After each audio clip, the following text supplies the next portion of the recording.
السلام عليكم ورحمة الله وبركاته، وأهلا بيكم في حلقة جديدة من حلقات قناة دبري ووفري مع شيماء. النهاردة يا حبايب قلبي هنعمل مع بعض حاجة سهلة جدا وبسيطة وجميلة جدا ومورقة، من غير زبدة ومن غير زيت ومن غير أي حاجة. هنعملها مع بعض بالنشا، وهي البغاشة أو حلوى مع السلة إن شاء الله. كل اللي هحتاجه منكم بس، يعني هي كمان في نفس الوقت اقتصادية جدا، وهي هحتاج منكم كوبايتين من الطحين او من الدقيق وكوبايه من الحليب. هو ده اللي انا محتاجاه منكم بس في الوصفه دي، ورشه من الملح ومعلقه من السكر، يعني موجودين في كل بيت عادي. يلا بينا بقى نشوف هنعمل الوصفه الحلوه قوي قوي دي ازاي. اول حاجه هعملها قبل ما ابدا في الوصفه بتاعتي، وهو الشربات اللي انا هستخدمه علشان الوصفه دي. هيكون شربات تقيل مش خفيف. الشربات ده عباره عن ايه؟ عباره عن كوبايتين من السكر زي ما انتم شايفين كده، قصادهم كوبايه واحده من الميه عشان يبقى تقيل معايا. هحط هنا كوبايه من الميه قصادها كوبايتين من السكر، وهسيبهم لحد ما يغلوا خالص ويختفي السكر، انا مش هاجي جنبه خالص. وبعد كده اروح جايه عصر عليه بعصره ليمون. معايا كده في بوله هحط الكوبايتين من الطحين كده او الدقيق بالطريقه دي. استحسن انه طبعا يكون منخول زي ما قلت لكم قبل كده. ومعايا كمان معلقه كبيره من السكر ورشه من الملح، رشه من الملح بس كده. وهبدا بقى اخلط طبعا المقادير الجافه دي كلها مع بعضها كده. وبعد كده معايا بقى كوبايه الحليب بتاعتي، هاخد منها على قد ما العجينه بتاعتي تلم، تبقى عجينه متماسكه. بسم الله الرحمن الرحيم. هبدا اعجن بقى باللبن بتاعي كده. خلاص العجينه بتاعتي اتلمت اهي، بقت تمام. هعمل ايه بقى؟ هعجنها بقى كده على الرخام عجنه حلوه. عايزاكي تعجنيها لحد ما تنعم معاكي خالص، او على الاقل تبقى يعني ملمسها الى حد ما ناعم. خلاص انا بقى هفضل بقى ايه، اعملها كده لحد ما تنعم معايا. عايزه اقول لكم كمان حاجه تانية، ان هي ما خدتش مني كوبايه الحليب كلها زي ما انتم شايفين، اخدت حوالي كوبايه الا ربع من الحليب. خلاص عشان كده بقول لكم ما تحطوش الحليب كله مره واحده. خلاص طبعا انا هفضل بقى ايه، افضل ادعك فيها كده كويس كده لحد ما تتعجن معايا كويس قوي، وارجع لكم تاني. كده خلاص عجنت العجينه بتاعتي اهي تمام لحد ما بقت ناعمه خالص خالص زي ما انتم شايفين اهي، ناعمه وملساء خالص. هبدا بقى الفها على شكل رول عشان اعرف اقطعها لقطع متساويه. اعملها كده. العجينه ما شاء الله معايا زي الفل بجد يعني. هبتدي بقى اقطعها كده ل مثلا نقول 5 قطع او 6 قطع على حسب ما اشوف القطع اللي معايا كده. تمام. بس بقى كل واحده من دي كده واكورها ديكوره. تمام كده كده. واحطها في صينيه مدهونه بماده دهنيه اهو كده. شايفين معايا بقى الصينيه بتاعتي اهي، واحط فيها نقطه كده من الزيت. تمام، نقطه بس، مش هستخدم زيت كتير. هتشوفوا انا هعملها ازاي. انا كده ايه، هحط الكور بتاعتي فيها واغطيها كمان بالزيت من بره. هعمل معاكم واحده كمان نفس الطريقه برضو كده.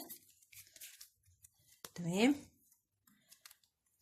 واحطها برضو على الصينيه المدهونه واغطيها من بره بايدي كده، باطراف ايدي كده بالزيت عشان ما تشققش مني. كده خلاص بعد ما حطيتهم كلهم كده، قرصتهم وحطيتهم في الصينيه المدهونه ودهنتهم كمان.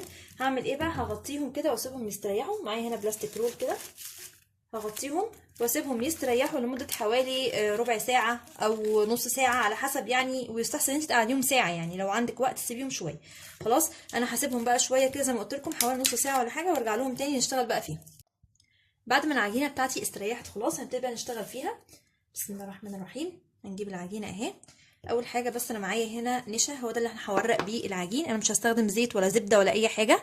بسم الله الرحمن الرحيم. احط كده رشه من النشا عندي عشان احفز عليه على الرخامه بتاعتي كده.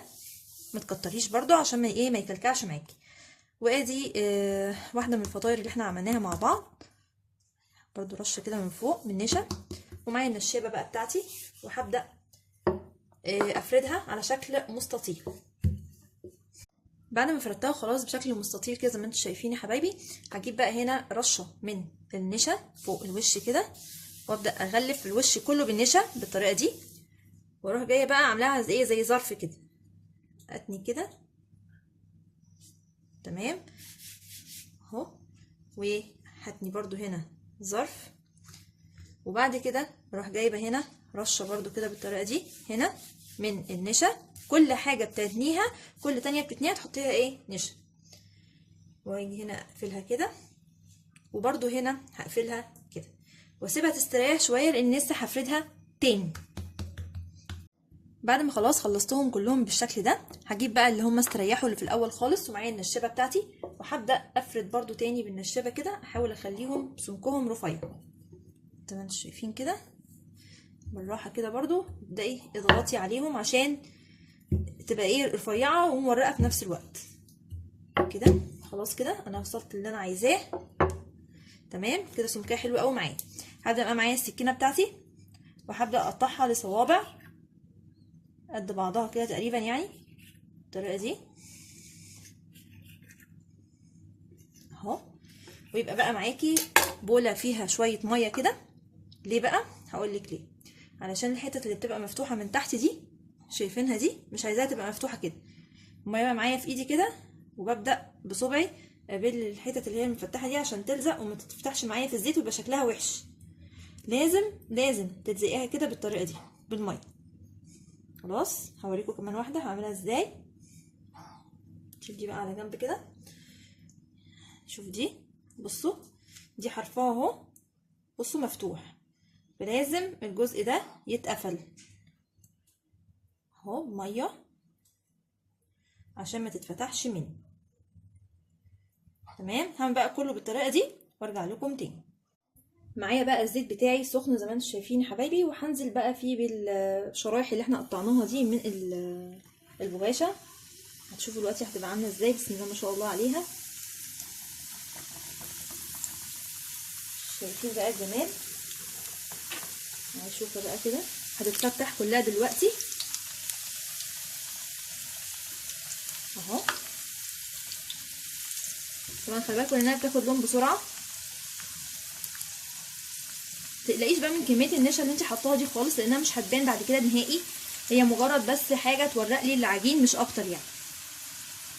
شايفين بقى نفشت ازاي في الزيت من غير ما حطينا لها اي خميره ولا اي بيكنج باودر ولا اي حاجه اهو. بتطلع مورقه من جوه جدا، وهوريها لكم ان شاء الله لما تخلص هتبقى عامله ازاي. بصوا طبعا انا محضره الشربات اللي احنا عملناه مع بعض دلوقتي جنبي، يعني هطلعها من الزيت على طول على الشربات. الشربات لازم يكون تقيل عشان لو خفيف مش هتقرمش هتبقى طريه. خلاص هفضل بقى اقلب فيها كده شمال يمين لحد ما تحمر معايا. بعد ما خلاص خدت لون حلو كده هنزل بقى في الشربات بتاعي كده، خليها تاخد الشربات كله كده بسرعه وبعدين اطلعها على مصفى اصفيها. وده كده يا حبايبي الشكل النهائي للبغاشه بتاعتنا او الفطائر المعسره اللي احنا عملناها مع بعض. شايفين قد ايه بقى هشه وجميله زي ما وريتها لكم على نار فتحت خالص اهي. كل الطبقات اللي احنا عملناها اهي، كل الطبقات اللي احنا عملناها من النشا كلها اتفتحت اهي معايا على النار في الزيت، وبقت مورقه جدا وجميله، وعايزه اقول لكم كمان مقرمشه. شايفين اهو. افتح لكم طبعا واحده من جوه كالعاده اوريها لكم. سامعين بقى صوت القرمشه اهو. شايفين بقى التورقات اهي، كل دي التورقات بتاعه العجين قد ايه جميل جدا جدا، وطعمها لذيذ جدا وما خدتش مننا حاجه ولا اي امكانيات ولا اي حاجه. كل الحكايه كانت كوبايتين دقيق وكوبايه حليب وبس، هي دي المقادير اللي احنا استخدمناها وشويه نشا بس كده، وعملنا احلى طبق طبعا من الحلويات لاولادنا. يا رب تكون الفكره النهارده عجبتكم. اوعوا تنسوا بقى تعملوا لايك وشير واشتراك للقناه. اوعوا تنسوا تفعلوا الجرس عشان يوصلكم كل جديد من فيديوهاتي. اشوفكم في فيديو جديد. باي باي.